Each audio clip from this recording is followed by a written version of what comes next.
मैं आज इस्लामाबाद में इसलिए मौजूद हूं क्योंकि पाकिस्तान और भारत का मैच होने जा रहा है और इस मैच के ऊपर मेरे ख्याल में अगर एनालिसिस ना लिए जाएं, इसको डिस्कस ना किया जाए तो बहुत ज्यादती होगी। और इस्लामाबाद आप आएँ और उस शख्सियत से ये एनालिसिस ना लें तो मेरे ख्याल में ज्यादती। थंबनेल आप ऑलरेडी देख चुके हैं। मेरे साथ मौजूद हैं डॉक्टर नुमान नियाज़ साहब। डॉक्टर साहब अस्सलाम वालेकुम। वालेकुम अस्सलाम। हाउ आर यू, कैसे हैं आप? वेल। आपको पता है ये मेरा आपका पहला फेस टू फेस इंटरव्यू है। Yes, sir. We have always done programmes लेकिन थ्रू वीडियो लिंक्स और ऑन द फोन। नहीं, स्टूडियो में करते रहे इस्लामाबाद। हाँ, वो इतना पुराना हो गया। मैं मुझे जिस तरह बसंत पुरानी हो गई ना, मुझे अपने वो उतने पुराने प्रोग्राम से मुझे नहीं तो मैं भी तो पुराना ही हूँ। आप यू आर फ्रेश माशाल्लाह। कैसे हैं आप? ठीक है डॉक्टर साहब। Big clash coming up Pakistan India, और ये वाला मैच जो है ना, ये तो कंट्रोवर्सी से भरा रहा। होगा नहीं होगा, शर्तें लगना शुरू हो गई, लेकिन अल्टीमेटली नाउ इट्स हैपनिंग। पहले जरा मैच डिस्कस करते हैं, फिर इसके पीछे जो पॉलिटिक्स होती रही जरा उसको डिस्कस करेंगे। एंड ये एक क्या नया सिनेरियो बिल्ड कर रहा है इन द वर्ल्ड ऑफ क्रिकेट, उसके बारे में भी बात करेंगे। Let's talk about the match first. Realistically speaking sari की पोजीशन देखें, अगर तो रियलिस्टिकली एनालिसिस लेना है अपनी टीम को, अगर हमने हेड टू हेड कंपैरिजन करना है तो उसमें तो मैं करें ही ना comparison, because you stand nowhere. कि अगर मैं इंडिया को देखूं, मेरे पॉडकास्ट से शुरू ही चाहिए जी गल कर। नहीं, मैं हेड टू हेड की बात आगे मैं खुश करांगा, तो फिक्र ना करो। सो हेड टू हेड पे तो आप छोड़ दें, क्योंकि देखें you start with Abhishek Sharma. Hopefully आज वो खेलेगा because of the gastroenteritis he had and he was hospitalised. वो सेंसेशनल है और अभी तक पकड़ा नहीं गया, मतलब उसमें वर्कआउट नहीं हुआ specially his last innings against Pakistan. And again hand eye coordination, उसकी बैट स्पीड उसकी, और द वे वो रूम बना के खेल लेता है, दूर की गेंद को भी अब पकड़ लेता है। जो एनालिस्ट कहते थे कि दूर मुश्किल होएगा, but he is like he is a generational talent. उसके बाद आ जाए ईशान किशन। वो if I love somebody from Indian cricket, जो बैटिंग में विराट के बाद, वो ईशान किशन है। अमेजिंग हो गए, दो हो गए। अच्छा, अब दोनों खबे, अब हम आगे आते हैं। उसके बाद आ जाए Surya Kumar Yadav. At the right time he his form has come back and he has started to peak. तीन हो गए, कोई डिनायल तो नहीं है कि he is one of the finest T20 cricketer. उसके बाद आप आ जाए आगे, तो हमारे पास लड़का Tilak Varma. And the incredible thing about that Tilak Verma is he has a fantastic defense also, because he averages 50 plus in Ranji Trophy, red ball के साथ. Then is Akshar Patel. अच्छा, again he is a very fine all-rounder stuff. Complete all-rounder अगर दुनिया में इस वक्त कोई है तो दैट इज हार्दिक पांड्या, जिसकी वजह से इंडिया को फायदा क्या होता है, एक बॉलर कम खिलाते हैं, एक बैटर कम खिलाते हैं, वो दोनों चीजों में तगड़ा। ये अब ये इनकी कोर बन गई। Then Jasprit Bumrah, Arshdeep Singh is a fantastic talent. उसको तो इंडिया ने ज्यादती की हुई है कि उसको टेस्ट मैच क्रिकेट नहीं खिलाई। तो ये तो अब मैंने आपके उनके कोर प्लेयर्स निकाल के आपके सामने रख दिए। फिर कुलदीप यादव आ गया, वरुण चक्रवर्ती आ गया। तो ये अब उनकी परफॉर्मेंस, उनके डिफाइंड रोल्स, उसके बाद अपने नंबर्स पे वो खेलते हैं, उनको ये प्रॉब्लम नहीं है। एंड आई पर्सनली फील कि मतलब कितनी तगड़ी टीम होगी कि Sanju Samson is not around. नहीं, लेकिन अगर मैं यहाँ पे ये बात ना कहूँ कि उनका जो पहला मैच था, आई बिलीव यूएस वाला, उसमें तो बीच में डामाडोल हो। सर मैं आगे आ रहा हूँ ना। अच्छा, अब आ गया पाकिस्तान के कुछ मसाइल हैं। लड़के यही थे, मतलब मैं ये समझता हूँ कि मिडिल ऑर्डर में आप थोड़ी ज्यादती कर गए। आपने क्या किया हुआ कि कंपेलिंगली उनको नीचे लेके आए हुए जो टॉप ऑर्डर बैट्समैन। ठीक हो गया। अब ओपनिंग जोड़ी ठीक है आपकी। मैं उसी पे आ रहा हूँ कि आपका साइम अयूब और सरदार फरहान, इस वक्त अगर तो आपने बाबर आजम को यूज करना था, अगर हमने टीम में लेके जाना था, मेरी नजर में वो टीम में सिलेक्ट नहीं होता था करंट कंटेम्प्रेरी फॉर्म में T20 क्रिकेट में। रीजन बीइंग, जब वो ओपन करता था, he is the highest run getter in T20 cricket. वो उस वक्त क्या कर रहे थे कि टेम्पलेट और था, मोहम्मद रिजवान और ये लंबी बैटिंग करते थे। नॉट ओनली पावर प्ले, ये कंस्ट्रक्टिव फेज में भी ये बैटिंग कर जाते थे। They used to bat deep. Bowling अच्छी थी तो you used to win matches also. लेकिन बाबर को वहां से हटाना और 3 पे ना खिलाना फिर तो जुल्म है। अब वो खैर उसने खुद फोरफीट किया। Again, you're fine with the opening pair. Yes, I'm fine with the. I thought आप शायद ये कह रहे हैं कि बाबर को ले जाके उससे ओपनिंग करवा देनी। मैं वही कह रहा हूँ, अगर तो बाबर को आपने इस टीम में रखना था तो वो यहाँ ओपन करता था या एट मैक्स 3 खेलता था। 4 तो उसके साथ जुल्म है, और पाकिस्तान टीम के साथ भी जुल्म है, because that is not his game. Like you can't expect A classical singer to suddenly become a pop music तो वो तो एक अपना उसका एक अंदाज है। He still a fantastic batsman. वो ठीक है कि एक रन ऑफ लो स्कोर्स हुआ, और वो आजकल लगता है कि sir strike rate again number 4 थे, स्ट्राइक रेट के नाल खिलाओगे तो दैट्स रॉन्ग ना। अब बाकी टीम्स में देख लेंगे नंबर 4 पे खेलते हैं। तो मेरे ख्याल में साइम अयूब को थोड़ा सा रेस्ट्रेंट शो करना होगा। And probably Saim Ayub is the only batsman in this Pakistan team जो कि मॉडर्न क्रिकेट से रेलेवेंट है। रेस्ट्रेंट से क्या मुराद है? बहुत ज्यादा इंपैक्चुअस है, मतलब वो फ्लो में आता है तो बस शॉट्स मारने ही शुरू। दैट्स व्हाट ही इज ना, मतलब आप उसको दायरे को वो उसने इस्तेमाल करना, तो दायरा अब नहीं इस्तेमाल करेगा, कब करेगा? अब 3 पे आपने कर दिया सलमान अली आगा को। हाँ, I will be very blunt, Salman Ali Agha का कोई ताल्लुक नहीं था T20 क्रिकेट से, ही वाज कंप्लीटली इररिलेवेंट। कप्तानी तो दूर की बात, वो तो प्लेयर नहीं आना चाहिए था, 15 में नहीं आना चाहिए था, आ गया कप्तान बन गया। पैन केड़ी टीम बना रहे हो? सलमान अली आगा नु कट रहे हो, बाबर आजम कट नहीं रहा, कट रहे हो, और की कर रहे हो? कट नहीं रहा, सुनते लो। मेरा कप्तान निकाल दिया आपने। नहीं, आप जरा साथ ले। 40 मैचों के बाद श्रीलंका के टूर पे जो recently before the world cup he evolved, अच्छा, तो उसको क्रेडिट देना है, क्योंकि बाबर वो नहीं कर सका जो सलमान ने कर लिया। क्योंकि मेरी नजर में Salman is a fantastic one day and a test cricketer, complete player है वो, फर्स्ट क्लास क्रिकेट के राइगर से आया हुआ है, लेकिन उसने अपने आप को इवॉल्व किया। लेकिन एवोल्यूशन में कुछ एक्सपर्ट्स ये भूल गए कि बाबर खेल नहीं रहा था, वो बिग बैश में गया हुआ था, तो ये नंबर 3 आ गया। ऊपर से ओपनर जल्दी आउट हुए, तो इसको पावर प्ले में इसने कैपिटलाइज कर लिया, बिकॉज ही कैन इनोवेट।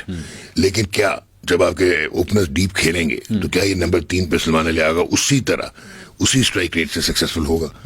आप देख लें पिछले 2 मैचेस में ही hasn't been in the run. Match तो सर वो तो उसने शॉट उसने सही लगाई थी, अनफॉर्चुनेटली वो सीधा ही उसके हाथ में, वरना प्रॉपर छे था। लेकिन अब खेलना तो उसे नंबर 3 है, और खेलना चाहिए कैप्टन नहीं, वो खेलना भी चाहिए, वो परफॉर्म करके आ रहा है, ऐसी बात नहीं। अब 4 पे आ गया बाबर। बाबर को फिर रोल डिफाइन करके देंगे पाजी, असी वी डोंट वांट कि तुम निकल के 6 मार दो। वैसे अगर आपने यूएस के अगेंस्ट मैच में देखा हो, हरमीत सिंह को जिसने एक ओवर में उसने 13 किया था, वो चिक्का और 2 चौके लगाए, ही सीम्ड कंफर्टेबल उस वक्त। एंड 32 बॉल्स पे 46 is not bad for Babar आजम।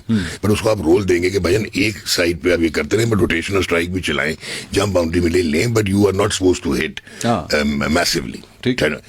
अब प्रॉब्लम आता है उस्मान खान का। उस्मान खान को तो इंटरनेशनल क्रिकेट खेलनी ही नहीं चाहिए, मैं आपको यहां तक बात कर रहा हूं। फर्स्ट क्लास क्रिकेट में तगड़ा है, ना टेक्निक है ना मेथड है, ना वो रेगुलर विकेट कीपर है, और आपने बहुत ज्यादती की कि आपने कोई विकेट कीपर आपके पास रेगुलर नहीं है। शाहजाद फरहान ने तो बेरली 4 या 5 मैचों में कीपिंग की हुई है। ये लड़का जो है अपना नाफे, मोहम्मद नाफे, ये again he is not a wicket keeper, is a fantastic talent, batsman बहुत अच्छा। और शायद मैं अगर इनिशियली टीम में देखता है वर्ल्ड कप से पहले, तो मैं शायद नाफे को रखता इस पे 4 पे, और मैं बाबर को ना लेके जाता। लेकिन अब तो अब ले गए, ठीक है। अब आपका विकेट कीपर भी कोई तगड़ा नहीं है। अच्छा, इनमें तीनों में मैं देखता हूँ तो उस्मान विकेट कीपर है, बट वो आपका बहुत बड़ा लूजिंग लिंक बना हुआ है अगेंस्ट क्वालिटी बॉलिंग। यही आप उसको कहते हैं PSL का मैच है, वो उड़ा के रख देगा। अच्छा, यही आप उसको कहते हैं, कैसे प्रेशर नहीं ले पा रहा? नहीं, टेक्निक एक्सपोज हो जाती, वल्नरेबल। अगर आपको याद, उसने ऑस्ट्रेलिया के अगेंस्ट भी 50 किया था, उतना ही नर्वस पहले रन पे था, उतना ही नर्वस 50 पे था। तो दैट इज अगेन इंपॉर्टेंट। अभी भी उसके बैक टू बैक 0 से चले, यूएस के वो रन आउट हो गया, तो I am not going to count. अब वो आपका वीक लिंक बन गया। उस पर मुसीबत ये हो गई कि फखर जमान को अब लेके गए, because he has been one of your finest white ball players, but Fakhar का शायद लोगों ने फोकस नहीं किया कि नंबर 4 पे, और जब सेकंड बैटिंग सेकंड, उसका 150 का स्ट्राइक रेट है। अब वो अपनी गेम से निकला हुआ है, वो शैकल्स में चले जाता है। आपने देखा होगा जितने लास्ट मैचेस हुए ना उससे रन हुए, और वो उसरा फ्लो में नहीं था। अब आपका मिडिल ऑर्डर कौन है? अच्छा, इसकी वजह से क्या हो रहा है, ये कंफ्यूजन की वजह से, ये जो आपका मोहम्मद नवाज है, एक्स्ट्रा ऑर्डिनरी क्रिकेटर है, और वो वाकई पाथवे से आया हुआ है, तगड़ी फर्स्ट क्लास खेल के, और वो and he is even a better batsman, he is basically a batting all-rounder. वो तो आपने उसको खब्बा बना दिया, बाय 4th टेस्ट डेब्यू कराया था वेस्ट इंडीज के अगेंस्ट यूएई में। उसके बाद Rana Faheem Ashraf, again a fantastic batsman for T20 cricket, लेकिन अभी अंडर यूटिलाइज हो जाते हैं, नीचे आए। ऊपर से हम शादाब को लेके आ गए। अब शादाब इस टीम में तो वॉक इन करता है, लेकिन क्या वो सर्जरी के बाद बगैर पाथवे फॉलो किया, उसको डायरेक्ट इंडक्ट किया आपने, क्या उसकी बॉलिंग सस्टेन करेगी या नहीं? या तो फिर आप उसको प्रॉपर एक मिडिल ऑर्डर बैट्समैन खिलाएं, वो खेल सकता है। Shadab is good enough, gun fielder भी है, कॉन्फिडेंट है, एनर्जी देता है। अब आपकी कंफ्यूजन बन गई, आपको उस्मान तारिक को अगर खिलाना है तो क्या एक फास्ट बॉलर के साथ जाएंगे, और अगर आप एक फास्ट बॉलर के साथ जाएंगे तो क्या आप शाहीन की फिटनेस को अब्सॉर्ब कर लेंगे? जब उसकी बीबी इसमें बिग बैश में हुआ, और उसके बाद आके वो नहीं फिट लग रहा, और इवेंचुअली मैं तो ये कहता हूँ कि जब उसकी पहली इंजरी हुई थी श्रीलंका में, आज से 2, 2.5, 3 साल पहले, 4 साल पहले, उसने रिहा प्रॉपर किया ही नहीं, जिसकी वजह से उसकी रेस्ट पोजीशन चेंज हो गई, जिसकी वजह से वो कुट खाता है, वरना ही was a fantastic fast bowler यार। अब क्योंकि वो ओवर कंपनसेट करता है लीवर्स को। लेकिन दूसरी साइड पे आपके ओपनर्स भी तो 2 लेफ्टीज हैं ना जी, तो अगर उनके लिए शाहीन कैन भी, अब if Shaheen can be good, एक और प्रॉब्लम आती है, प्रॉब्लम आती है मोहम्मद नवाज की। 5 लेफ्ट हैंडर्स और आपका खब्बा, हालांकि वो आपका प्रीमियर ऑलराउंडर चल रहा है, ये एक हेडेक होएगी टीम मैनेजमेंट के लिए भी। क्या आप ड्रॉप करेंगे इंडिया के अगेंस्ट? नॉट ड्रॉप, मतलब कि सिचुएशन को देखते हुए, क्योंकि 5 तगड़े लेफ्ट हैंडर्स हैं वो, ऐसे भी नहीं है कि, तो क्या करेंगे आप? देन आप उस्मान तारिक को खिलाएंगे या नहीं खिलाएंगे? नहीं खिलाएंगे तो आपका ट्रम्प कार्ड है. I still believe. Do I have a choice? Usman Tariq के अलावा हमारे पास चॉइस है. इब्रार तो खेलेगा ही खेलेगा ना. हाँ. इब्रार ने तो खेल नहीं खेला. इब्रार जो फ्रंट लाइन, बल्कि वो तो दुनिया में अब नंबर 5 में, पहले 5 में आता. And he is a fantastic spinner. नहीं, बट वो आपका उस्मान जो है, मैं दोबारा, बिकॉज मुझे उसकी जो एक चीज अच्छी लग रही है ना, वो है he is not predictable. He is not. He's not ना. और यही चीज even I mean right now मैं देख रहा था, इवन द गोरास दे वर डिस्कसिंग हिम कि ये अकेले आया तुसी, मतलब वो ये है जेड़ा पॉज मारता है. हां, तो वही शुड प्ले. बट अगर आप उस्मान को खिलाना है तो फिर एक फास्ट बॉलर खिलाओगे ना. अच्छा, अब अगर एक फास्ट बॉलर खिलाना था, फिर आप शहीन को ही खिलाओगे, क्योंकि आपने ना नसीम को खिलाया, ना आपने फहीम अशरफ से बोलिंग करवाई. अगर आपको अच्छा डेथ ओवर कौन करेगा? कि शहीन पे रिस्क लोगे इंडिया के अगेंस्ट. आपने देख ही लिए हालात. डेथ ओवर की बात करो. लेकिन यहाँ पे भी एक डिस्कशन आती है कि big game against India senior player pressure लेने की सलाहियत ज्यादा. I know, I totally agree with you. लेकिन क्या वो फिट है? भाई अगर गोडा ही नहीं उसकी हेल्प कर रहा, तो फिर वो उसके कॉन्फिडेंस का या सेल्फ बिलीफ का क्या करेंगे? उसने T20 एशिया कप में आउटस्टैंडिंग बॉलिंग की थी. You can't take that away. तो मुझे ये प्रॉब्लम्स आ रही है बैलेंस की और चॉइसेस की, कि आप क्या टीम बनाएंगे, 11 कैसे बनाएंगे. देखिए उस्मान तारिक, अच्छा आप साइम अयूब जो है, अब फिर आप नाराज हो जाएंगे, आपका कप्तान सलमान अली आगा, वो यार एक ओवर करवाया उसने पहले मैच में नेदरलैंड्स के अगेंस्ट, उसने एक ही में 2 आउट कर दिए. लाए आप 17वें ओवर में. He is the top all-rounder. He is number 1 in the world right now. तो अच्छा, and he is a complete bowler and he is a fantastic bowler. Usman Tariq हो, इब्रार हो, साइम हो, आई एम वेरी हैप्पी. अच्छा, अब आपने अगर शदाब को खिलाया, क्या आप शदाब को इंडिया के अगेंस्ट ड्रॉप करेंगे? अगर नहीं करेंगे तो फिर बॉलिंग करेगा वो. और अगर बॉलिंग करेगा तो क्या होगा? ठीक, जो उसकी आज का ही इज नॉट अ, मैं बार बार कह रहा हूँ कि he deserves to be in, but ये प्रॉब्लम. तो आपको एक मेजर डिसीजन लेना पड़ेगा आज. अच्छा, आपको एक ऐसी सरप्राइज देनी पड़ेगी, क्योंकि Usman Tariq and Ibrar should definitely play. What's your prediction, मतलब ऑन पेपर के अलावा व्हाट्स योर प्रेडिक्शन? इवेंचुअल चले जाएंगे. माइक हैसन की मेंटालिटी को जानते हैं. वो पाकिस्तान क्रिकेट टीम को भी फ्रेंचाइज की तरह चला रहा है. अच्छा, यू कांट. देखें, यहाँ तो आपके पूरे ऑलराउंडर होते ना एक जमाने में. आप कह रहे हैं मैच इंडिया जीतेगा? नहीं, मैं ये नहीं कह रहा. फिर मैं आगे आपको बताने लगा था. एक तो जो बिल्डअप हुआ है, और दूसरा मैंने देखा था एशिया कप में भी उस वक्त इवॉल्व नहीं हुआ था सलमान एज ए कैप्टन. क्योंकि आप नेदरलैंड्स के अगेंस्ट ठीक है फंस के जीते, यूएस के अगेंस्ट आपने 3 चीजें बड़ी मुझे जबरदस्त नजर आ रही हैं इस पाकिस्तान टीम में. यूएस के अगेंस्ट फंस के तो जीते नहीं, नेदरलैंड्स और यूएस के अगेंस्ट बड़ा कंफर्टेबल जीते. तो फहीम ने बचा लिया. हो गया ना. बचाया या नहीं बचाया? जीते. उसे बचाया है ना, माने इस बात को ना करो ना. गया सी मैच यार गाल सुनाओ. तो सूर्य बेचारा जिन्नू गाला पैरिया ने कैच ड्रॉप किया, उसने कहा मुझे 1.5 अरब बंदे ने गाली दी है. नहीं, तो सूर्य कुमार का भी कैच छुट गया था, वरना तो यूएस से फारिग हो गए थे. 15 में छुटा था. ठीक. अब इम्पोर्टेंट मंसूर क्या आता है कि अब आगा इवॉल्व हुआ था. टीम की बॉन्डिंग बहुत अच्छी लग रही है. अच्छा. जो 2024 के वर्ल्ड कप में जो हमें नजर आता था, रिफ्लेक्ट करता था ऑन फील्ड, कि ये डिसइंटीग्रेटेड थे, इनके अपने टूर मैनेजमेंट से मसले चल रहे थे, बोर्ड के अपने कियोस थे. अब नहीं है. अच्छा, फिर एनर्जी बहुत अच्छी लगी. फिर फील्डिंग बहुत मार्केटली इंप्रूव हुई है. ब्रिलियंट हुए हैं ये फील्ड में. जो इनकी कैचिंग है, जो देखें एक आधा कैच लाइट में निकल जाता है, पर ओवरऑल दे आर फैंटास्टिक. तो आई पर्सनली फील कि जब पाकिस्तान टीम की एनर्जी हो ना, और जिस वक्त उनमें स्प्रिंग लगे हों, इतना आसान मैच नहीं है इंडिया के लिए. अच्छा, क्योंकि इंडिया की, मैं वही कह रहा था कि T20 क्रिकेट है, तो उनका अगर स्किल सेट सपोज 80-40 भी है ना, वो अब हो जाएगा 60-40 या 55-45. अच्छा, बिकॉज ऑफ द रीजन कि एक तो छोटा मैच है, स्पिनर्स आपके बहुत अच्छे हैं. सर सही बताइए ना, जीतना किसने है? स्ट्रेट फॉरवर्ड बात करें. पाकिस्तान जीतेगा. पाकिस्तान जीतेगा स्ट्रेट फॉरवर्ड. अच्छा, मेरी फीलिंग है. आपकी क्लिप चलेगा मेरा एनालिसिस भी है और मेरी फीलिंग भी पाकिस्तान जीत जाएगा. अच्छा, बहुत प्रेशर में है वो. और जो आपने उनको पोलिटिसाइज किया हुआ है ना, वो आपका क्या ख्याल है? सूर्य कुमार स्पीच कर रहा था पॉलिटिकल एशिया कप में. ट्रॉफी लेने सूर्य कुमार नहीं गया था. ठीक है, हैंडशेक सूर्य कुमार ने नहीं किया. No, it's not that. मैं I want to start discussing this topic, लेकिन उससे पहले जो है ना, क्योंकि आपने एक अच्छा, आपके ख्याल में कौन जीतेगा? नहीं, मेरे लिए बहुत मुश्किल है कहना. अच्छा, मैं तो क्लियर कह रहा हूँ कि पाकिस्तान जीत रहा है आज. आपको लग रहा है पाकिस्तान जीत रहा है? मेरे लिए बहुत मुश्किल है कहना. मैं आई कैन नॉट प्रेडिक्ट. मैंने आपको सारा बना के दिया. उसकी वजह ये कि मैं ये जितनी टीमें आई हुई हैं, मेरे ख्याल में सबसे अनप्रेडिक्टेबल टीम हमेशा पाकिस्तान रही है, और आज भी अनप्रेडिक्टेबल ही रहेगी. और मुझे नहीं पता है किस माइंडसेट के साथ जा रहे हैं. हाँ, एक डिफरेंस ये है, this time they have a chairman who actually backs the boys, goes in the ground, meets them, उनको पंप अप करता है. उनको जो उसकी स्कीम ऑफ थिंग्स है ना, उसमें लड़कों को साथ अपने इन्वॉल्व करता है कि this is what we want to do, और I need you to perform like that. We have had some chairman जिनका कोई लड़कों के साथ ताल्लुक ही नहीं होता था. वो अपने दफ्तर में बैठे रहते थे, लड़के अपना कैंप कर रहे थे. तो बस we have a chairman who is actually backing the boys. अब एक चीज अगर टॉपिक मैंने डिस्कस ना किया, तो मेरे ख्याल में जो बाबर फैंस हैं वो ना तानू छड़ेंगे ना मैनू छड़ेंगे. बाबर के हवाले से frankly speaking मुझे बुरा लगा when he was removed from captaincy because I consider him as a very very big player. लेकिन रिसेंटली मैंने एक चीज़ नोट की है, मुख्तलिफ टेलीविजन चैनल्स के ऊपर जो एनालिस्ट बैठते हैं, खासतौर पे एक चैनल के ऊपर जिस तरह मोहम्मद आमिर और अहमद शहजाद भी आजकल बैठे हुए हैं, and they were making fun of him. They were making fun of him. चलें, इसका मैं why is it in Pakistan that all the greats have to actually see such mimicry at the end of their careers? It's not in the end of the career of Babar अभी भी, but why is that? सच बोल दूं, बताइए. आपके जितने भी x superstars हैं ना, वो रिटायरमेंट के बाद भी रिटायर नहीं होते और वो इनसिक्योर रहते हैं. अच्छा. और एक इनहेरेंट मैलिस है कि जो उनसे लगे ना, अब बाबर ने वो अचीव किया था, इवन शाहीन और रिजवान ने आईसीसी के अवार्ड्स जीतने शुरू कर दिए थे और बाबर ने वर्ल्ड रिकॉर्ड्स करने शुरू कर दिए थे. मेरी नज़र में, शायद मुझे लोग मारेंगे लेकिन मैं बड़ा क्लियर बोलता हूँ कि मेरी नज़र में मैं इसलिए बताता हूँ, मैंने माजिद खान को खेलते हुए देखा हुआ है लाइव ग्राउंड में, ज़हीर अब्बास को देखा हुआ है, आसिफ इकबाल को, मुश्ताक मोहम्मद को, जावेद मियां के साथ तो खैर मैंने टाइम गुजारा है, and then Aamir Sohail, Saeed Anwar, phenomenal था सईद अनवर.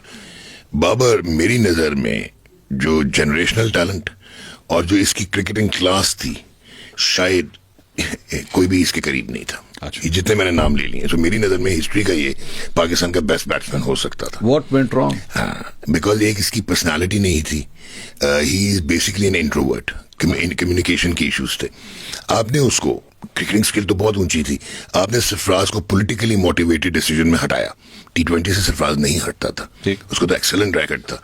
वो आपको पता ही है, वो ट्वीट हो गई और उसके बाद उसने वो डिसीजन नहीं माना और उसने इंडिया को खिला दिया. इफ यू रिमेंबर वो world cup 2019 Manchester old Trafford, वो आपने इसको, बाबर को एकदम आपने दे दिया इसको अक्रॉस ऑल 3 फॉर्मेट्स, पाकिस्तान का कप्तान बना दिया. बाबर का एक्सपीरियंस सिर्फ एक वर्ल्ड कप में कप्तानी का था. एक्सप्रेशन के इश्यूज थे, इंट्रोवर्जन थी. अब वो क्या हुआ कि इसने अपने इर्द गिर्द एक कंफर्ट जोन बनाई और इसने अपने इर्द गिर्द ना एक वो क्रिएट कर लिया, सर्कल क्रिएट कर लिया. उसकी वजह से क्या हुआ कि इसने कुछ लड़कों को प्रेफर करना शुरू कर दिया जो उस फॉर्मेट में नहीं बनते थे. Like Hasan Ali at times खेलता था, नहीं खेलता था, शदाब खेलता था, नहीं खेलता था, इब्रार को चखाया ही नहीं वर्ल्ड कप 2003 में, फिर वो उसको रखा ही, बल्कि उसमें रखा था टूरिंग रिजर्व में. और ये डॉक्टर साहब, मैं आपकी बात यहाँ पे काट रहा हूँ, लेकिन एवरी कैप्टन डज दैट. उसको कौन से 10 चाहिए मैदान के अंदर, ये तो एवरी कैप्टन नहीं. लेकिन आप मेरिट पे देखें, आप सारे इसी तरह हैं, मेरिट पे लेके जाते हैं ना. आप एक आधा हल्का फुल्का, merit is a debatable point. चले मान लिया, मतलब there is a list of players जिसको खान साहब नहीं खिलाते थे. अच्छा, इसने नहीं, लेकिन खान साहब क्या था, लीडिंग फ्रॉम द फ्रंट, और खान साहब उसको जस्टिफाई करवा लेते थे थ्रू अदर प्लेयर्स आल्सो. क्योंकि अच्छा चले, मैं आज एक और कंट्रोवर्शियल बात करता हूँ. Imran Khan was never a technically savvy captain, but he was a brilliant leader of man. Cricket की बात कर रहा हूँ. और जो पर्सोना था, जो इम्पैक्ट था, जो अंडरस्टैंडिंग थी, और he beautifully combined with Javed Miandad to make Pakistan team virtually invincible at one time. और उसका रीजन ये था कि जावेद भाई से ज्यादा श्रूड कोई था ही नहीं टेक्निकली और स्ट्रेटेजिकली. ऊपर से इमरान खान का मैन मैनेजमेंट कमाल थी, तो ये बन गया. बाबर का जो मैं आपको कहना चाहता था, ककून बना लिया. अच्छा, फिर क्या हुआ कि कुछ शहर दे लोग भी जालिम संग को सानू मरन दा शौक भी थी. मोहम्मद रिजवान और बाबर ये उसका हिस्सा नहीं बनते आउटले का, जिसमें थोड़ी सी भी आपको कहीं सरोगेट एडवर्टाइजिंग नजर आए, कोई इस तरह की एक्टिविटी नजर आए. ठीक. और वो आपको पता है कि बहुत स्ट्रांग अब बन गया है कमर्शियल साइड इसकी क्रिकेट की, even with in the Pakistan paradigm. तो इनको प्रेशराइज करना शुरू किया बोर्ड ने. व्हाटएवर ज़का अशरफ के टाइम पे during 2023 world cup ahead of the south Africa match, वो प्रेस रिलीज करना, वो थ्रेटनिंग प्रेस रिलीज करना और शाहीन शाह अफरीदी को डायरेक्टली कॉन्टेक्ट करना शुरू कर देना, तो यार बाबा जैसा आदमी तो फिर मसले में आएगा ना. तो इसकी जो इंटरनलाइज प्रॉब्लम्स थी वो एक्सटर्नलाइज हो गई. अच्छा. और फिर इसको दोबारा कैप्टनसी, एक तो हटाया गलत था, फिर शाहीन को भी गलत हटाया, इसको दोबारा एक्सेप्ट नहीं करनी चाहिए थी कैप्टनसी. और मेरे ख्याल में एक और प्रॉब्लम भी है, because he is too good a cricketer, और इसको कहीं ना कहीं मेंटली कहीं ब्लॉक है कि ही डजंट सीक एडवाइस. अच्छा, होता क्या है कि it's not necessary, you may be a fantastic host, मैं शायद आपसे बहुत नीचे का होस्ट होऊंगा, लेकिन मैं इधर से बैठ के जो चीज ऑब्जर्व करूंगा वो मैं आपको बता सकता हूँ जो आपको शायद, और मेरे अंदर कैपेसिटी होनी चाहिए टू लिसन टू यू. ठीक है, वो मेरे ख्याल इसने सुना नहीं. उसकी वजह से क्या हुआ कि जब मैं आपको बात कर रहा था इंटरनलाइज प्रॉब्लम्स, मैं सॉरी मैं दोबारा आपकी बात काट रहा हूँ, लेकिन pickup recent all Pakistani greats, सारे दिन ही इशू है. They never used to listen to anyone. I totally agree. Shoaib Akhtar is in front of you. Totally agree. Coaches का दिमाग खराब हो जाता था, लेकिन अच्छा, मैंने शोएब अख्तर तो आपसे डिस्कस ही नहीं करना. आगे चलो। हो मेनी अदर्स, मतलब there is a time where they think कि नहीं यार हमने नहीं सुनी। Younis was a different breed. Younis के भी नहीं, लेकिन वो यूनुस के भी थे। नहीं, वो बायोमैकेनिक्स वगैरह सीखता। खैर वो उसमें फिर बॉब बूमर का भी एक कमाल है। Yes, ये भी देखो, he was lucky to get Bob Woolmer as well. Absolutely. ये भी फर्क है। Agreed. हाँ, Agreed. इसका भी डिफरेंस है। हाँ, लेकिन at the end of the day I personally feel कि बाबर को ना आपने रैटल किया। फिर क्या हुआ कि वो जो उसके इंटरनलाइज प्रॉब्लम्स थे ना, वो एक्सटर्नली एग्जिबिट होना शुरू हो गए। Hand eye coordination, lack of self belief, back to back low scores.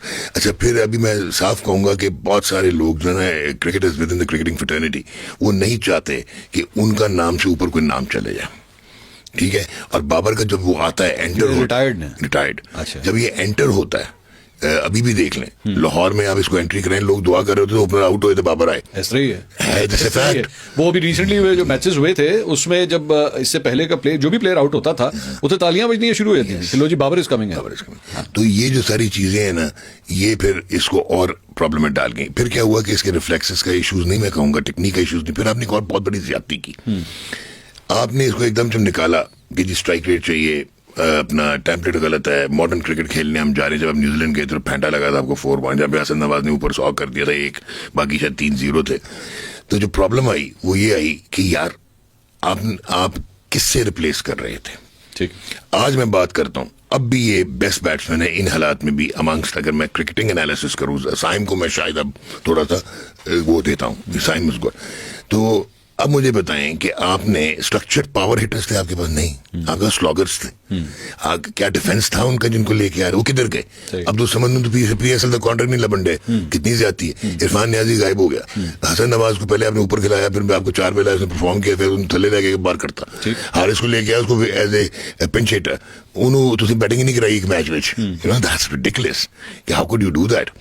तो वो भी गायब हो गया। वैसे मैं तो नुसाइम दा, क्योंकि आपने नाम लिया, ये अभी 2026 चल रही है, मैं काउंटडाउन कर रहा हूँ कि आपने कब उसको कप्तान बनाना और कब उसका बेड़ा गर्क करना। नहीं करना, उसको ना बनाना। मैं तो दस ने तनु याद है वो 6-7-0 हो गए सन 8-9 इनिंग। वो बड़ा ही बुरा, वो पूरा वो एक अभी आप नहीं कर सकते सर, कर देंगे, आप देख लीजिएगा, वो तबाह हो जाएगा सर, वो आप होगा, उसकी पर्सनालिटी फर्क है, आप देखिएगा होगा उसकी पर्सनालिटी। एक तो वो हैवी ऑलराउंडर, ठीक है, वो बन गया व्हाटएवर इट इज, नंबर 1 है ना, तो बस बात खत्म होगी। आप देखिएगा आगे चल के जो है वो बहुत ज्यादा करेंगे, बहुत ज्यादा करेंगे। ये मैं आपको आज ये इस पॉडकास्ट में मैं प्रेडिक्ट करके बता रहा हूँ कि आप देखिएगा बहुत ज्यादा करेंगे। तो बाबर को मैं समझता हूँ कि 4 पे जुल्म था खिलाना, और उसको देना ही था तो 3 पे खिलाते, बट फिर आगा साहब फंस जाते, क्योंकि आगा का भी यही इश्यूज हैं, क्योंकि he is not like proper natural hitter of the ball. वो तो एक इनोवेटर है, अच्छा डिफेंस बहुत तगड़ा है, मेंटली अच्छा है, तगड़ा। लेकिन एक डॉक्टर साहब, एक ये भी तो fact, is it a fact कि पाकिस्तानी जो क्रिकेट टैलेंट है वो उस तरह आप जो अब इंटरनेशनल क्रिकेट का स्टैंडर्ड आ गया है T20s का, I mean the sort of shots that we are seeing now,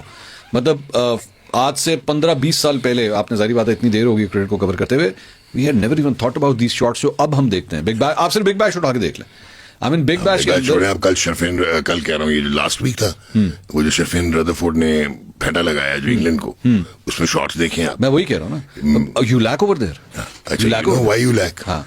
देखें, एक तो क्रिकेट चेंज हो गई, अब जो क्रिकेट चेंज हुई उसमें एक मल्टी डिसिप्लिनरी अप्रोच आ गई, और दूसरा उसमें साइंटिफिक टूल्स की इंटीग्रेशन आ गई, कोचिंग भी चेंज हो गई।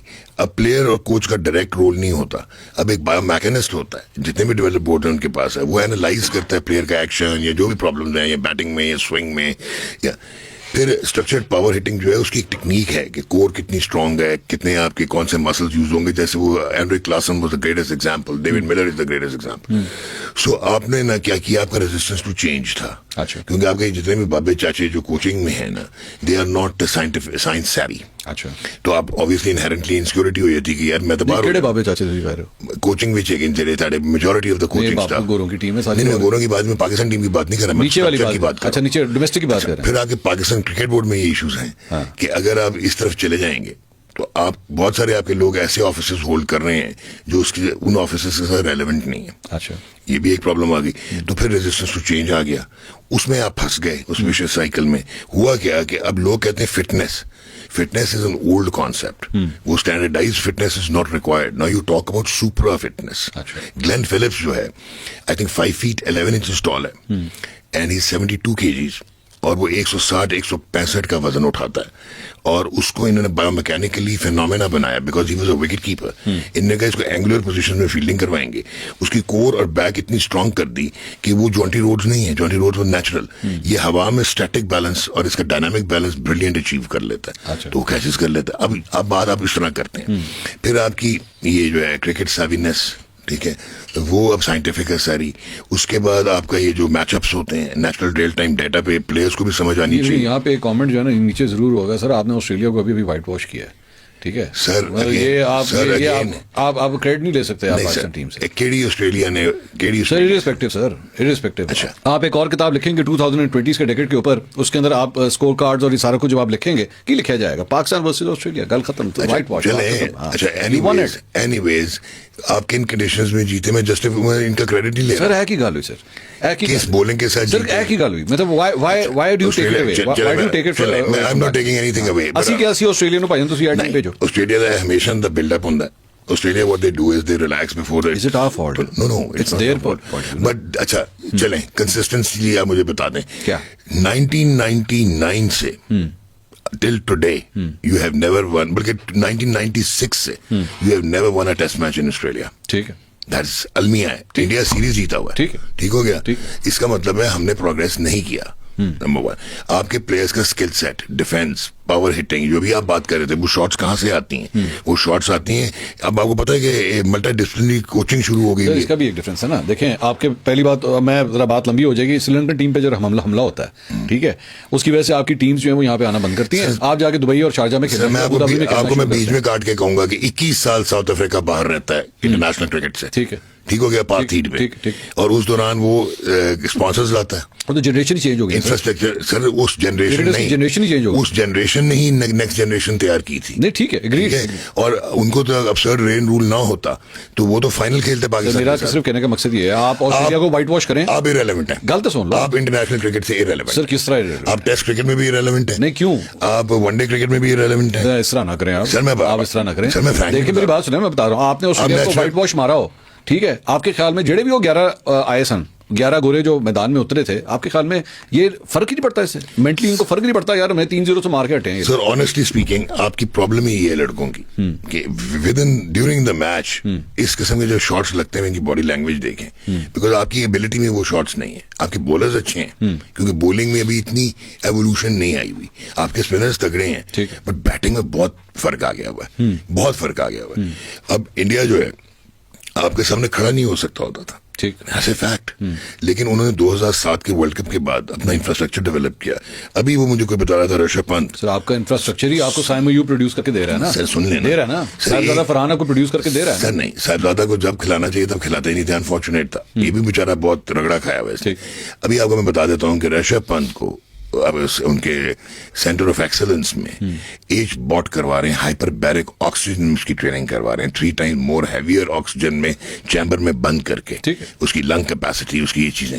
अच्छा, आपने क्या किया है? मैं कहता हूँ इस पाकिस्तान टीम को तो आप टच ना करें, ये तो वाकई नेचुरल फ्लेयर और फ्लेबॉयंस पे खेलते हैं। जो भी आपने बात की, साइम भी पाथवे से आया, प्रॉपर स्ट्रक्चर से, और हमेशा से तगड़ा था, लेकिन और वो एक एक्सेप्शन है, ये भी मैं आपको बता दूं, जितनी जल्दी नसीम शाह खराब कर दिया ना आपने, इसकी वजह देखें वही प्रॉब्लम है ना कि आपका प्रॉपर मेडिकल पैनल नहीं था, प्रॉपर इंफ्रास्ट्रक्चर नहीं था, उसके इम्पिंजमेंट सिंड्रोम हुआ, आपने एमआरआई नहीं कराया, आपका एक वो जो मैं उसका नाम कह लेना, आपका जो पाकिस्तान टीम के साथ है वो हुन पाकिस्तान नसीम शाह को आपने ऑल द वे इंग्लैंड भेजा, उसका सारा वहां पे इलाज हुआ, ये सारा आपके इंफ्रास्ट्रक्चर नहीं किया ना। तो आपने तो इसने शाहीन भी खुद इंग्लैंड गया था, नहीं प्रॉपर रिहैब हुई ना, क्योंकि ये रिहैब 1 दिन की, 10 दिन की, 1 महीने की, आपने साइम को भेजा ना। आपको पता नसीम शाह का रिहैब क्यों नहीं हुआ? वो कहते मैं घर जाना, हाँ जी, मैं जो कुछ करना मैंने घर जाना, मैं वही 10 अपने गाँव चला गया। मैं वही बिल्कुल सही कह रहे हैं आप। अब ये किसका फेलियर है? ये नसीम शाह का फेलियर। नो, आपने आपको खुद अपना बेड़ा कर किया है। नसीम शाह धानी को देख लें, धानी पीएसएल के अंदर जो है वो, धानी की और प्रॉब्लम्स आ गई। नहीं, मैं वैसे एक एग्जांपल दे रहा हूं आपको, मैं धानी की एग्जांपल आपके साथ। धानी की जब पीएसएल में वो जो उसका सीजन था,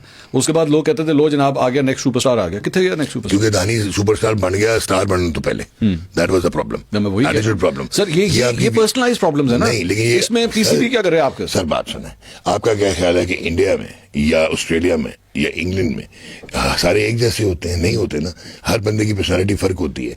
ये तो फिर आपकी प्रोफेशनल मैनेजमेंट आती है, टीम मैनेजमेंट आती है। कहना ना उन्होंने नसीम देखिए, मैं छोटी सी एग्जांपल देता हूँ। मैं सलमान बट की आपके सामने एक एग्जांपल रखता हूँ। मैं Salman but what ever happened with the match what fixing, a waste यार। हो गया ना, वो मैच फिक्सिंग हुई, वो सब कुछ हुआ, लेकिन आज वो एक टीवी के ऊपर एनालिस्ट के तौर पे भी आ रहा है। उसने वहां पे गनी वालों का वो पूरा क्रिकेट का सारा सिस्टम भी उसने संभाला हुआ है। Even after all this fiasco उसने अपने आप को दोबारा खड़ा किया। Yes. अब इसकी रीजन भला क्या है? एजुकेशन। Yes. अब अच्छी एजुकेशन थी, उन्हें समझ आ गई यार मैंने अपने आप को सीधा पता किस तरह करना है, ठीक है। वहीं पे दूसरे भी थे। आमिर ये सब कुछ क्यों नहीं कर सका? आमिर आज बैठ के मुझे बुरा लगता है, बैठ के मुझे बहुत बुरा लगता है जब वो मैं उसको किसी दूसरे चैनल पे बैठ के जो है वो मौजूदा क्रिकेटर्स के मजाक उड़ाते हुए देखता हूँ। I don't like that. You are very good bowler. आप मेरा मजाक उड़ाएं स्क्रीन पे, मैं आपको उड़ाऊं, इज इट एक्सेप्टेबल? नहीं, it is not, it is not. ना सोशली ना मॉरली। तो सर मैं तो वैसी एज ए स्पोर्ट्समैन, अब मैं बात करूंगा एज ए स्पोर्ट्समैन, मतलब मैं आज एक वेटरन क्रिकेट मैं आज अब खेलता हूं मैं, लेकिन आप यकीन करें कि मतलब हम लोग मैचेस हार भी जाएं, अगर हमसे बेहतर क्रिकेटर होते हैं, बेहतर बैट्समैन, बेहतर बॉलर, रिस्पेक्ट करते हैं यार उनकी। आप अच्छी क्रिकेट देखो, उनकी रिस्पेक्ट करो, इसमें सड़ने वाली क्या बात है? सो मेरा बात वो जो तमाम प्लेयर्स की ग्रूमिंग की बात हो रही थी, that has a lot to do with education. चलें, आप मुझे ये बताइए कि आप इतना पैसा लगाते हैं क्रिकेट बोर्ड आपके हाई परफॉर्मेंस सेंटर्स में, और वो क्यों नहीं आप साइंटिफिक टूल्स, बायोमैकेनिक्स, अच्छा अब आप ये जो कोचेस बाहर से मंगा लेते हैं, इससे ज्यादा जरूरी है कि आप medical doctors, sports physiologist, proper train rehabilitation बुलाएं, ट्रेन द ट्रेनर प्रोग्राम्स करें, और आप टियर सिस्टम क्रिकेट में अब इस पाकिस्तान टीम को छोड़ दें, बट कोचिंग कोर्सेज तो होते हैं अंडर 7 नहीं, लेकिन वो वाला देखें, कोचिंग कोर्स नहीं, scientific coaching integration with biomechanics की अब गेम है ना। तो अब जो पूरी लैब है उधर गद्दाफी में सर, लेकिन अगेन चला कौन रहा है? ये प्रॉब्लम आता है। आपके पास है तो सब कुछ, लेकिन एचआर कौन सा है? आपको ये प्रॉब्लम है ना। अब एक और जो इशू है मैं समझता हूँ, अंडर 17, अंडर 19 और अंडर 23, क्योंकि आपने देखा अंडर 19 के बाद बहुत सारे लड़के गायब हो जाते हैं। अगर आप इंडिया की तरफ देखेंगे या साउथ अफ्रीका में देखेंगे या इंग्लैंड में देखेंगे, वो लड़के 8-9 खेलते हैं इंटरनेशनल क्रिकेट, आपके गायब हो जाते हैं। आपका एक लड़का ये जो अभी अमेरिका की तरफ से खेला है, ये आपकी तरफ हसन खान है। हाँ, वो एक और भी लड़का ये जो क्या है, बॉलर था, शाहिन भी और हसन भी, और ये है। हाँ, वो तो जाए। मैं लेट्स तो आई पर्सनली फील कि अब टाइम आ गया, और मेरा ख्याल है मोहसिन नकवी के अलावा शायद कोई चेयरमैन जो गुजरे या आने वाला, वो ये काम नहीं कर सकते। He can do it. मुझे नहीं याद आता कि इनसे ज्यादा कोई पावरफुल चेयरमैन रीसेंट हिस्ट्री में मैं भी आपको क्या कह के इवन सिटी साहब हैड वेरी स्ट्रांग कनेक्शंस, लेकिन I think Mohsin Naqvi is even a step ahead of city साहब। मुझे ही टेक्स सर्टेन, वो पर्सनालिटी भी है ना, ही टेक्स सर्टेन डिसीजंस। ना रहंदी भी काफी दिन आ ली साथ वाली गली में। अच्छा खैर, लेट्स, क्योंकि मोहसिन नकवी साहब, बट ये मैं आपको बता दूं, फिर रीइंफोर्स कर रहा हूं, पाकिस्तान जित जाना है, इंडिया को हरा देना है जी। मैं थंबनेल दिलाना है, क्योंकि that is more than cricket. मैंने वो रेड एरो डाल के ना, मैं डॉक्टर साहब says Pakistan is going to win. अच्छा, ताकि वो बाद में ना फिर आपकी ट्रोलिंग भी हो ना सोशल मीडिया पे। That's more than cricket. अच्छा, लेट्स, क्योंकि मोहसिन नकवी साहब की बात हो रही थी, whatever happened between India and Pakistan, कि जी मैच नहीं खेलना, is it the first time someone has said this to India? Is it? Yes, है ना, कि नहीं खेलेंगे? Not only from Pakistan, in the world. वही मैं कह रहा हूँ ना, that's what I am saying. I was surprised. Why? I was surprised कि पाकिस्तान इतनी strong position. I think it took okay. अब मैं आज आपको अगर if you give me couple of minutes. Please go ahead. Number one, India का 1997 में ना एक्विजिशन ऑफ राइट्स शुरू हुआ था, यानी कि मोनेटाइजेशन शुरू हुई थी ब्रॉडकास्ट राइट्स की, वरना नेशनल स्टेट ब्रॉडकास्टर्स चलाते थे। ठीक है। एक टाइम तो वो भी था कि टी के बाद इजाजत होती थी मैच दिखाने की, ताकि क्राउड ना हैम्पर हो। तभी तो माजिद भाई का 100 जो है फास्टेस्ट वो गायब ही हो गया, वो जो lunch century before lunch New Zealand के अगेंस्ट। अब क्या हुआ कि 97 के बाद कमर्शियलिज्म आया, इंडिया की मार्केट टैप हुई, and it was a huge market. वो जब ह्यूज मार्केट टैप हुई, उनका एक फाइनेंशियल मसल डेवलप हुआ, और 2002 तक उधर उनमें सेल्फी एरोगेंस आना शुरू हो गई because of the financial muscle, and then team started doing well because they restructured their cricket. ठीक। Sourav Ganguly was the man, और बहुत सारे लोगों को कम पता होगा कि बीसीसीआई इतनी क्रेडिबिलिटी देता था इनके टॉप 5 को, जिसमें द्रविड भी था, अनिल कुंबले भी था, सचिन था, सौरव था। ये सजेशंस देते थे दुनिया में जो इनका एक्सपीरियंस है कि अब हमें ये करना चाहिए, हमें ये करना चाहिए। 2002-2003 में ये टीम जाती है साउथ अफ्रीका। तीसरे टेस्ट से पहले सेकेंड टेस्ट में 6 जो प्लेयर्स हैं इनके, उनको पेनल्टीज लग जाती हैं, और mic Dennis, x England captain, ICC का मैच रेफरी, वो उनको पेनलाइज कर देता है, और सचिन को एलिज करता है ऑफ बॉल टेम्परिंग। ठीक। और ये प्रोटेस्ट कर देते हैं, और ये कहते हैं माइक डेनिस को हटाओ। उस वक्त क्योंकि जे शाह आईसीसी का चेयरमैन नहीं था, उन्होंने कहा नहीं, माइक डेनिस तो नहीं हटेगा। इन्होंने साउथ अफ्रीका को, बीसीसीआई ने साउथ अफ्रीका को कंपेल किया कि हम बायलैटरल बंद कर देंगे। अब वो फाइनेंशियल चीजें शुरू हो गई हुई थी, तो तुसी टेस्ट मैच खेलो, और उन्होंने तीसरा टेस्ट माइक डेनिस के बगैर खेला। ठीक, उसका इवेंचुअल नतीजा ये हुआ कि आईसीसी ने उसका टेस्ट स्टेटस वापस ले लिया उस मैच का। ठीक है, उसके बाद आप चले monkey gate scandal, Andrew Symonds versus Harbhajan Singh 2007। वो रेशियल स्लर था, उसने मॉन्की कहा था और पिनलाइज किया माइक प्रॉक्टर ने। आई थिंक अब तो वो मानता भी है, मैंने कहा। हाँ, वो तो बाद में रिकी पॉन्टिंग भी माना है। तो अब क्या फायदा जब he is dead, Andrew is dead. तो अब हुआ क्या कि इन्होंने रेशियल स्लर हो गया, माइक प्रॉक्टर ने पिनलाइज कर दिया, सीरियस पेनल्टी लग गई, हरभजन का करियर थ्रेटन हो गया। BCCI again jumped in and they threaten cricket Australia कि हम नहीं आएंगे, बायलैटरल सीरीज बंद कर देंगे। वो डिसीजन को रिवोक किया गया और फिर उसको रेशियल स्लर से हटा के और क्लॉजेस इंप्लाई करके माइनर पेनल्टी दी, जिसकी वजह से साइकोलॉजिकली डैमेज हुआ एंड्रू साइमंड्स, करियर उसका डैमेज हुआ, ही वेंट इनटू अल्कोहलिज्म हो गया, बाहर चला गया, वो वैसे ही थोड़ा सा और तरह का था, उसका करियर खत्म हो गया। तो ये फाइनेंशियल मसल तो दिखाते थे। फिर क्या हुआ कि 1969-70 में पाकिस्तान ने ही राइट ऑफ वीटो खत्म करवाया था ऑस्ट्रेलिया और इंग्लैंड का, कि आपका जो है आप उन्होंने इस बेसिस पे कराया था कि यार ICC is not a governing body like FIFA, it is a legislative body, democratically run, one vote each. तो बोर्ड रूम में Zimbabwe is equal to India, you don't talk about any financials.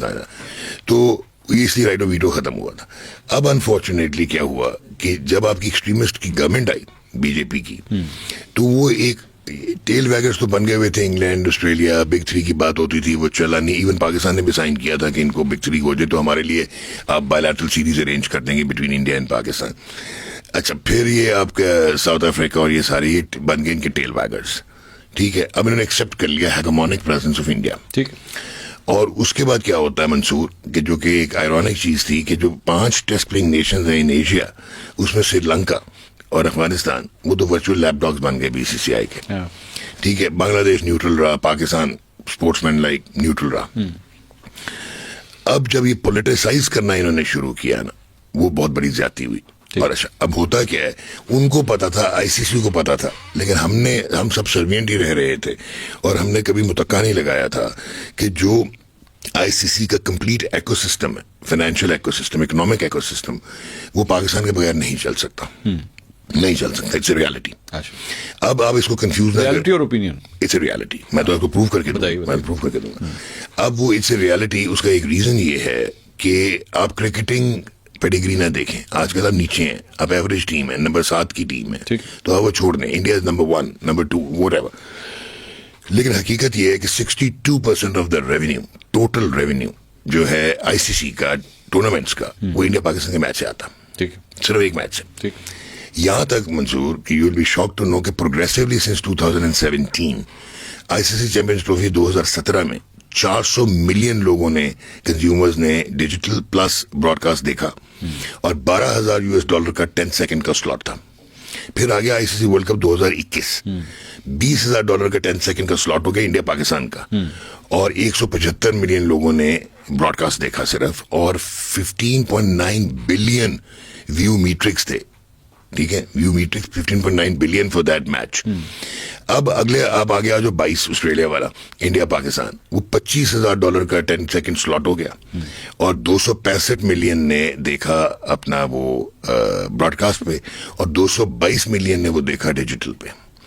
2023 के world cup में जब देखा कितना lucrative हो गया, रिलायंस ने कंसोर्शियम बनाया था जिसमें डिज्नी उसने $8 बिलियन का खरीदा, उसने वाईकॉम 576 मिलियन का खरीदा, उसने आईपीएल के राइट 6.02 बिलियन के खरीदे, उसने आईसीसी के ब्रॉडकास्ट राइट्स जो है वो $3 बिलियन के खरीदे, और उसने डिजिटल राइट्स आईसीसी के 3.02 बिलियन के खरीदे। जब वो खरीद लिए तो अब उन्होंने क्या किया, उन्होंने 2023 में फ्री दिखाया वर्ल्ड कप ताकि उनकी कंज्यूमर बेस बने, सब्सक्राइबर्स आए, और फिर उन्होंने लिटमस टेस्ट किया आईसीसी चैंपियंस ट्रॉफी। अच्छा, 2023 के वर्ल्ड कप में अगेन $36,000 का 10 सेकंड का स्लॉट था। जब चैंपियंस ट्रॉफी आई, कितना बोरिंग मैच था इंडिया पाकिस्तान का, कैंटार रेटिंग में नंबर 2 था, 206 मिलियन ने ब्रॉडकास्ट देखा, 602 मिलियन ने डिजिटल देखा। ठीक हो गया। तो ये है Pakistan. India is the greatest property, cricketing property, greatest market. India is the only board that can survive without any board and without any ICC. Agreed. लेकिन when it comes to ICC is economic matrix, Pakistan के बगैर कुछ हो ही नहीं सकता। ठीक हो गया। अच्छा, अब एक और इंपॉर्टेंट चीज है, दूसरा पॉइंट, चैंपियंस ट्रॉफी आईसीसी 2017, आप नंबर 8 की टीम थे, डिफरेंट पूल में थे, इंडिया डिफरेंट पूल में था, बैंड बज गया था ब्रॉडकास्टर्स का। लास्ट डे मुझे याद है, वो हेडिंग पीटीवी स्पोर्ट्स देन, और हम भी परेशान हुए थे कि यार असि तो स्टैंड ही नहीं करना, राइट्स क्यों ले ले। तो हमें एश्योरेंसेस दी गई फ्रॉम देयर ब्रॉडकास्टर्स ने कि नहीं, ठंड रखो, शाम तक देखो। वो एक पूल में आ गए, 2 मैच हुए, पाकिस्तान चैंपियंस ट्रॉफी जीत दिया। उसके बाद से आज तक क्या कभी हुआ है कि इंडिया और पाकिस्तान डिफरेंट पूल में हो? नहीं।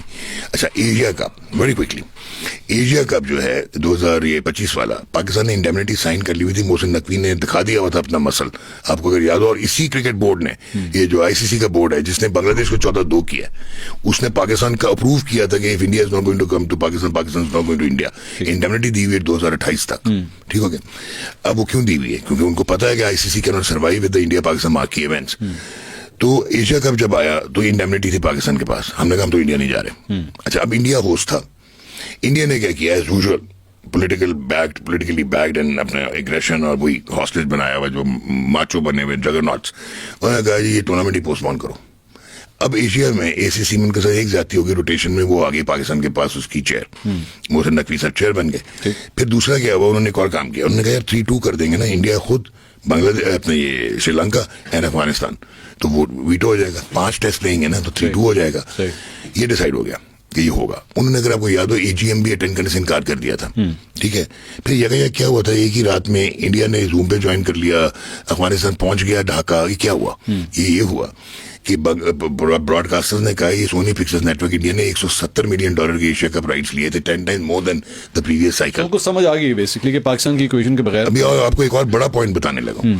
तो हुआ क्या कि उन्होंने कहा कि नथिंग डूइंग एशिया कप होगा। फिर डिसाइड हुआ कि अच्छा यार ऐसा करते हैं, पाकिस्तान का हम करा लेते हैं यूएई में, बाकी इंडिया में हो जाए। प्रोडक्शन हाउसेज ने कहा नहीं पाया ना, 10 टाइम मोर लेता है, दैट्स नॉट सिंपल, हम कॉस्ट नहीं कर सकते, पूरा शिफ्ट करो। तो entire tournament was shifted to UAE, 3 match हुए एंड चांदी हो गई। अच्छा, अब इस चांदी के पीछे क्या राज था, जहां पे आपका वो पॉलिटिकली एक्सपोज भी हो गया इंडिया, जो सूर्य कुमार की स्टेटमेंट, ना हैंडशेक ना होना, हालांकि वो डिसिप्लिनरी एक्शन में नहीं आता, handshake is just an optics. Trophy ना लेना is bringing the international game to distribute a serious offence, जिससे उनका टेस्ट स्टेटस भी चैलेंज हो सकता है, शॉन ऑफ हो सकता है, सस्पेंड हो सकता है। अब हुआ क्या कि एकदम पिछले साल डिसाइड करता है, जो कि रिलायंस है, जो कि own by Mukesh Ambani and ये अपना कंसोर्शियम जो है जियो हॉटस्टार का, उन्होंने कहा भाईजान आईसीसी के पास गए, उन्होंने कहा हमने राइट्स फॉरफीट करने हैं, हम नहीं कर सकते, ये 3 बिलियन की जो हमने लिए, थैंक यू वेरी मच, लो फाड़ो साइकिल, तो पहले ही ले लो वापस। आईसीसी ने कहा अच्छा, वो गए मार्केट में, उन्होंने पकड़ा सोनी पिक्चर्स को, टैप किया, उन्होंने नेटफ्लिक्स को टैप किया, उन्होंने अमेजॉन को टैप किया, उन्होंने हाथ जोड़ लिया, उन्होंने सॉरी सर, साढ़े 12 बजने का, वी कांट टेक इट। अब आईसीसी ने कहा अच्छा इनको जियो स्टार को कि हम ऐसा करते हैं, 3 बिलियन की जगह हम आपको सब्सिडी दे देते हैं, 2.4 बिलियन की कर देते हैं राइट। उनके बारे में नहीं है, लेकिन ठीक है, जब तक आपको वो नहीं मिल रहा तो हम ऑनर करेंगे अपना, क्योंकि इतना बड़ा कंसोर्शियम, हम ऑनर करेंगे अपना एग्रीमेंट, पर लबो बायर लबो।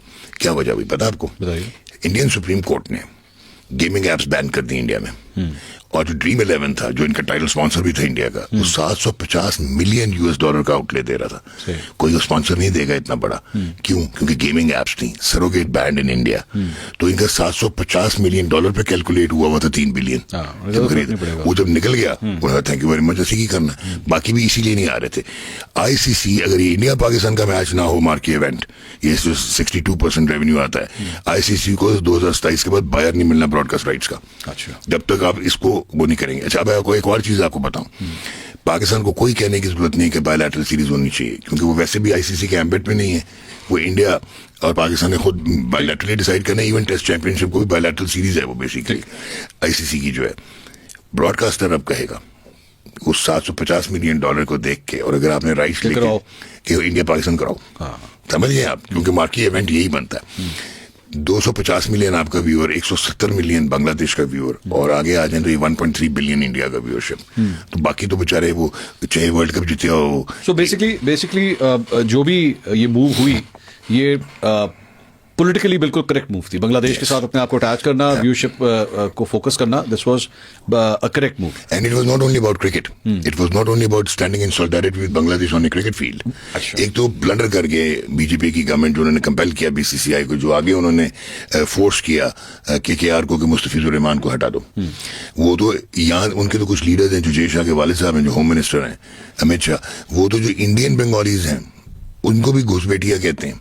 तो वो असम के इलेक्शंस थे, उन्होंने अपनी तरफ से मसल दिखाया, उन्होंने कहा की हो गया, ट्रॉफी नहीं लेती थे, क्या हो गया कि हैंडशेक नहीं हुआ, हमें क्या फर्क पड़ गया कि सूर्य कुमार ने सोलिडारिटी दिखा दी इंडियन आर्म फोर्सेस के साथ. They were not expecting, they didn't realize कि पाकिस्तान और बांग्लादेश, पहले किया बांग्लादेश ने सरप्राइज, जो बांग्लादेश ने कहा ओके यार ला लो पेनल्टीज, एक्सेप्ट कर लिया. मुझे तो लगता है यहाँ से भी आंख गई भी थी डेफिनेटली कि आज ही शुरू खड़े हो, डेफिनेटली कोई मसला नहीं. और फिर पाकिस्तान खड़ा हो और गया. मुझे लग रहा है कि यहाँ पे भी बेसिकली कमिटमेंट्स थी कि आप खड़े हो, anything happens we stand with you. अच्छा, अब आपने क्या किया, आपने जियोपॉलिटिकली भी और डिप्लोमेटिकली बहुत कुछ अचीव कर लिया. बांग्लादेश इस तरफ आ गया, इंडिया कॉर्नर हो गया इस उसमें एरिया के इस इलाके में.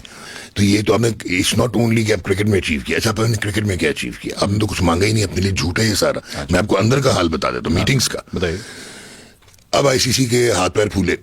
अच्छा, एक डिस्कनेक्ट था, अनफॉर्चुनेट है कि एक वैक्यूम क्रिएट हुआ था लीडरशिप में कि Jay Shah out of his own arrogance, Mustafiz वाला भी आईसीसी के लोग ऑन रिकॉर्ड तो नहीं है लेकिन ऑफ द रिकॉर्ड कमिट करते हैं कि ये उनकी पर्सनल ईगो हर्ट हो गई थी जो बांग्लादेश को बाहर किया.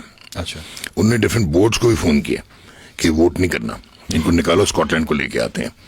क्योंकि क्या हुआ था कि जब टीम गई थी आईसीसी की बांग्लादेश, वो नहीं माने थे, जिसपे ही लॉस्ट हिज, वो एक ईगो हर्ट हो गया, सेंटिमेंट हर्ट हो गया.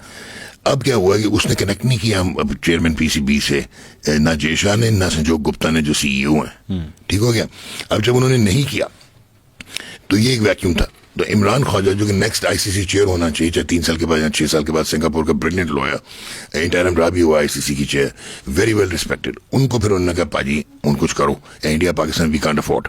और वो तो $750 मिलियन पीछे भी नहीं है, ब्रॉडकास्टर से नाट जाएगा, हम करेंगे क्या. और ये 600 मिलियन कहां से जनरेट होगा.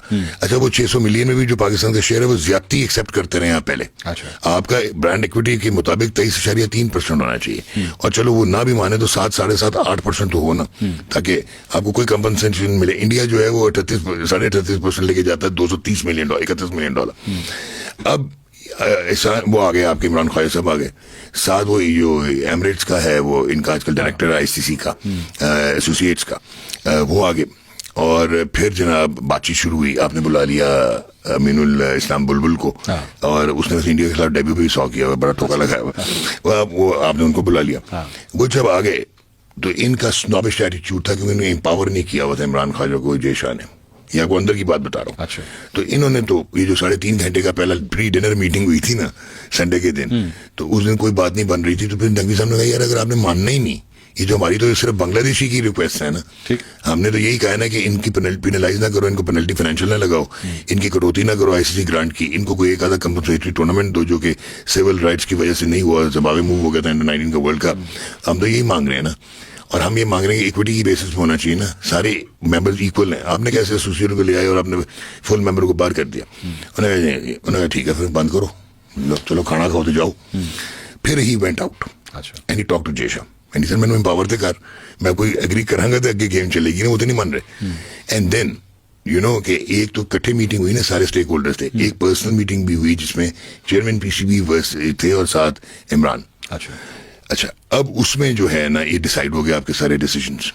ठीक है, उधर ही किसी ने उधर से बात की उस मीटिंग के दौरान ही कि पाजी ईगो हर्ट हो गई, बांग्लादेश का गलत हो गया, they should not have happened. अच्छा, अब आपकी रिपोजिशनिंग हो गई क्रिकेटिंग एडमिनिस्ट्रेशन में भी, वो वैक्यूम को मार्जिनलाइज कर लिया आपने, यू अचीव्ड. एक और बात हुई जो आपके प्रोग्राम में बताता हूँ चले. उधर ये बात हुई है नकवी साहब ने खुद अपने लिए पाकिस्तान के लिए कुछ नहीं मांगा, लेकिन उन्होंने ये कहा कि यार ये डिस्पैरिटी है, अगर हमारी इतनी बड़ी ब्रांड इक्विटी है तो ये बाकी सारे बोर्ड्स को, इवन ऑस्ट्रेलिया और इंग्लैंड को भी 10% से नीचे मिलता है. और इंडिया जो है वो 600 मिलियन, ठीक है, 70% ब्रॉडकास्ट रेवेन्यू इंडिया से आता है, 78% टोटल आउटले जो है आईसीसी का फाइनेंशियल वो इंडिया से जनरेट होता है. बट दैट डजंट मीन कि बाकी सारे ने पुखाना गा रखो तो अगर नेक्स्ट आईसीसी बोर्ड मीटिंग में डिस्कस दिस कि सारों के शेयर बढ़े जो कि बोर्ड्स हैं, और इंडिया से कम करो, ये ना हो कि तुम और जगह से कम करना शुरू कर दो. तो एक ये बात हुई. सो दैट इज हाउ, माने या ना माने, it was a master stroke. Playing against India you achieve what you wanted to achieve Bangladesh को। अच्छा ये भी डिसाइड हुआ था मीटिंग में कि पहले बांग्लादेश का बोर्ड करेगा प्रेस रिलीज, फिर आईसीसी प्रेस रिलीज करेगा, फिर PCB will move to the government को गवर्नमेंट ने किया हुआ था prime minister, and then it will be decided कि इंडिया पाकिस्तान मैच होना है। अच्छा सारी चीज में पीसीबी ने आज तक एक प्रेस रिलीज नहीं दी, आप नोट किया एक भी प्रेस रिलीज नहीं है, बाकी सबकी आ रही है सिवाय क्योंकि गवर्नमेंट इन्वॉल्व हो गई थी ना, गवर्नमेंट उसमें फोर्स मेजोर का चक्कर आ जाता है। अगर आप करते आप फंस जाते फोर्स। अच्छा फोर्स मेजोर भी सुन लें, इंडिया ने ही करवाया हुआ subject to the permission of the government of India.